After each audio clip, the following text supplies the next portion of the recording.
अस्सलामुअलैकुम नाजरीन। क्लंक ड्रामा के आज के मैक एपिसोड में दिखाया जाता है कि जिस नए ऑफिस में काम करने जाती है वहाँ सरफराज अपने किसी काम के सिलसिले में पहुंच जाता है, जिसे देखकर सारा तो चौंक ही जाती है। बेचारी अपने रज़ाई पर परेशान हो रही होती है कि क्या फिर से उसे जलील करके यहाँ से निकाल ना दिया जाए, जिसमें सरफराज उसे कहता है कि वो ये बात यहाँ किसी को नहीं बताएगा, मगर उसे देखने के लिए वो आता रहेगा क्योंकि उसका यहाँ आना जाना लगा रहता है।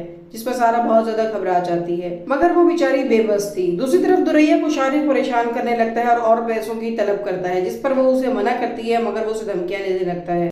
अब वो पैसे लेकर शाहरुख को देने के लिए चली जाती है।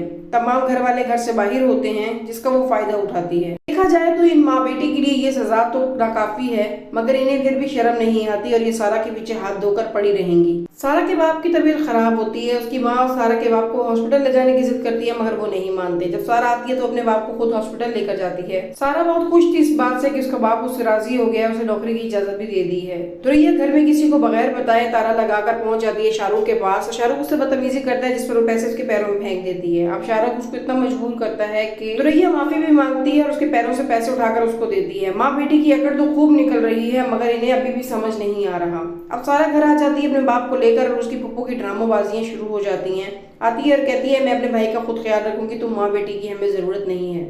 वही अपना पुराना वतीरा अपनाती है और बचपन के एहसान याद करवाने लगती है। दूसरी तरफ दुरैया जैसे ही घर आती है तो वहाज पहले से मौजूद होता है घर में। उसे देखकर दुरैया की जान निकल जाती है, मगर थी ना एक ड्रामेबाज माँ की औलाद। वो उसे बेवकूफ बनाती है अपनी चिकनी चुपड़ी बातों के साथ, और वो बेवकूफ उसकी बातों में आ भी जाता है। दूसरी तरफ सारा ख्वाब देखती है कि सरफराज उसके ऑफिस में आया है और उसे छूने की कोशिश कर रहा है, जिसकी वजह से सारा की आंख खुल जाती है और वो जोर जोर से हाँफने लगती है। उसकी माँ भाग कर आती है, वो अपनी माँ से कहती है, मैंने ख्वाब देख लिया था जिसकी वजह से मैं परेशान हो गई हूँ। दूसरे दिन सारा ऑफिस जाती है और उसकी दोस्त उससे परेशानी की वजह पूछ रही होती है कि उसका बॉस ये सारी बातें सुन लेता है। उसे पता चल जाता है सारा किसी बात पर रो रही है और परेशान है। घर में सारा के बाप की तबीयत बिगड़ती चली जाती है। यहाँ पप्पू अपनी ड्रामेबाजियों को लेकर फिर उसके घर पहुंच जाती है। सारा का बॉस उसे अपने ऑफिस में बुलाता है। असल में वो सारा को दिल हार बैठा था, मगर उसे बता नहीं पा रहा होता। सारा अपनी तरफ से डर रही थी कि शायद सरफराज के बारे में कोई बात करेगा, और वो बेचारा परेशान था कि ऐसे क्यों बुला लिया, अब मैं इससे क्या बात करूँ। दोनों ही अपनी जगह कंफ्यूज थे। अब वो ये बात कह के बात खत्म करता है कि मैं यहाँ मौजूद नहीं था जब आपको हायर किया गया, मुझे बस आपको देखना था, आपसे बात करनी थी, और उसे भेज देता है। इसके बाद खुद अपने आप पर हंसता है कि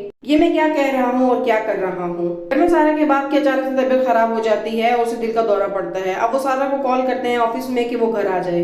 की माँ उसके बाप को बहुत संभालने की कोशिश करती है और हॉस्पिटल ले जाती है। सारा जब अपने बॉस से छुट्टी की बात करने के लिए उनके ऑफिस आती है तो वो उसे ऑफ दे देता है, मगर सरफराज सारा को उनके ऑफिस में देख लेता है और जानबूझ के सारा के साथ टकरा जाता है, जिस पर सारा को बहुत ज्यादा गुस्सा आता है। बॉस इन दोनों को घूर रहा था और दोनों को ही देख रहा था। सारा की मासूमियत और सरफराज की शैतानी मुस्कुराहट को देखते हुए वो उसे बहुत बुरा लग रहा होता है, मगर वो कुछ नहीं कह सकता इस मौके पर इन दोनों को। बाद में वो ये गुस्सा सरफराज के ऊपर निकालता है और उससे कहता है कि तुम्हारा टाइम अप हो चुका है, तुम यहाँ से चले जाओ और दोबारा वक्त पर आना, तुम पंक्चुअल कब होगे। असल में वो सारा वाली बात का गुस्सा इसके ऊपर निकाल रहा था। सरफराज एक घटिया किरदार का मालिक इंसान होता है और वो उसके बॉस को भी ऐसा ही समझता है और कहता है शायद मैं गलत वक्त पर आ गया। यही बात उसे चुप जाती है और वो उसे बेइज्जती करके वहां से निकाल देता है। जब बाहर निकलता है तो सारा ऑटो के इंतजार में खड़ी होती है। वो उसे लिफ्ट देता है और हॉस्पिटल की तरफ ले जाता है। ये चीज सरफराज देख लेता है और अब शायद वो इस चीज का फायदा भी उठाएगा। नाज़रीन, क्या समझते हैं आप कि सारा की जिंदगी में इसके बॉस की एंट्री इसके लिए अच्छी साबित होगी या दोबारा से सरफराज की जिंदगी में मुश्किलात खड़ी कर देगा? आप इस बारे में क्या राय रखते हैं? अपनी राय कमेंट बॉक्स में जरूर बताइएगा। वीडियो को लाइक, चैनल को सब्सक्राइब करना ना भूलें। Thank you.